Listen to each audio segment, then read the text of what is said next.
அன்புமிகு பேரவை தலைவர் அவர்களே, உங்களுக்கு என்னுடைய காலை நல்வாழ்த்துக்களை தெரிவித்துக் கொள்கிறேன்.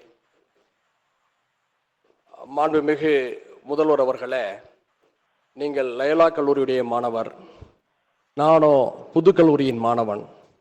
நாம் இருவரும் ஒரே காலகட்டத்தில் கல்வி பயின்றவர்கள். லயோலா கல்லூரியும் புதுக்கல்லூரியும் சென்னையில் பலரும் விரும்பி சேரக்கூடிய கல்லூரிகள். அந்த கல்லூரிகளிலே படித்த நீங்கள் முதல்வராக அமர்ந்திருக்கிறீர்கள், வாழ்த்துக்கள். நீங்களும் லயோலா கல்லூரி என்று சொன்னால் பேரவைத் தலைவருக்கும் என்னுடைய வாழ்த்துக்கள். நானோ புதுக்கல்லூரி மாணவன், உங்களுடைய எதிர்முகாமிலே எதிர்கட்சி வரிசையிலே அமர்ந்திருக்கின்றேன். சென்னை புதுக்கல்லூரியும் லயோலா கல்லூரியும் மதச்சார்பின்மையுடைய அடையாளங்களாகவும் இருக்கின்றன. புதுக்கல்லூரியை ஊட்டி என்று சொன்னால் லயோலா கல்லூரியை கொடைக்கானல் என்று சொல்லலாம்.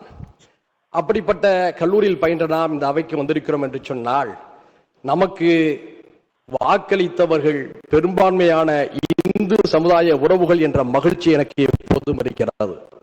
இதுதான் தமிழ்நாட்டின் அழகு, தமிழினத்தின் சிறப்பு. அப்படிப்பட்ட சிறப்பை கொண்ட இந்த தமிழ் மண்ணில ஒரு முற்போக்கான ஜனநாயகத்தை வளர்த்தெடுக்க வேண்டிய கடமை நம் எல்லோருக்குமே இருக்கிறது. இங்கே நீங்கள் முதல்வராக பொறுப்பேற்று 4 நாட்கள் ஆகிறது. பல நல்ல விஷயங்களை முன்னெடுக்கிறீர்கள். அரசியல் ஆச்சாரியங்களுக்கு அப்பாற்பட்டு அவற்றையெல்லாம் நாங்கள் பாராட்டி வருகின்றோம். பத்திரிகையாளர்களிடமும் எங்களுடைய வாழ்த்துக்களையும் பாராட்டி வருகின்றோம், தெரிவித்து வருகின்றோம். இப்போது கூட நீங்கள் 717 மதுக்கடைகளை மூடியிருப்பது தமிழ்நாட்டில் இருக்கக்கூடிய பெரும்பான்மையான மக்களுடைய மனதிலே ஒரு பெரிய மகிழ்ச்சியை ஏற்படுத்தியிருக்கிறது. அதற்காக என்னுடைய வாழ்த்துக்களையும் பாராட்டுகளையும் இந்த அவையிலும் உங்களுக்கு தெரிவித்துக் கொள்வதிலே நான் மகிழ்ச்சி அடைகின்றேன். அதே நேரத்தில் என்னுடைய மாற்று கருத்து ஒன்றையும் நான் பதிவு செய்ய கடமைப்பட்டிருக்கின்றேன். தங்களுடைய அரசியல் பிரிவுடைய சிறப்பு அதிகாரியாக ரிக்கி ராதன் பண்டிட் என்பவரை நீங்கள் நியமித்திருக்கிறீர்கள். இந்த விஷயத்தில் ஒரு வரலாற்று செய்தியை நான் பகிர்ந்து கொள்ள விரும்புகின்றேன். தமிழ்நாட்டுடைய எழில்மிகு வரலாற்றிலே சேர சோழ பாண்டியர்களுடைய சிறப்புகளை பேசாமல் யாரும் இருக்க முடியாது. கிபி 2ஆம் நூற்றாண்டில தமிழ்நாட்டில் சேர மன்னராக இருந்தவர் இமயவரம்பன் நெடுஞ்சேரலாதன் என்பவர்.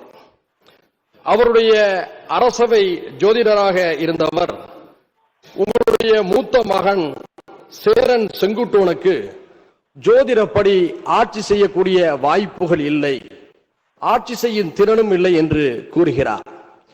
உடனடியாக அடுத்து அவர் சொல்வது அவருடைய தம்பி இளங்கோவடிகளுக்குத்தான் அந்த ஆட்சி செய்யக்கூடிய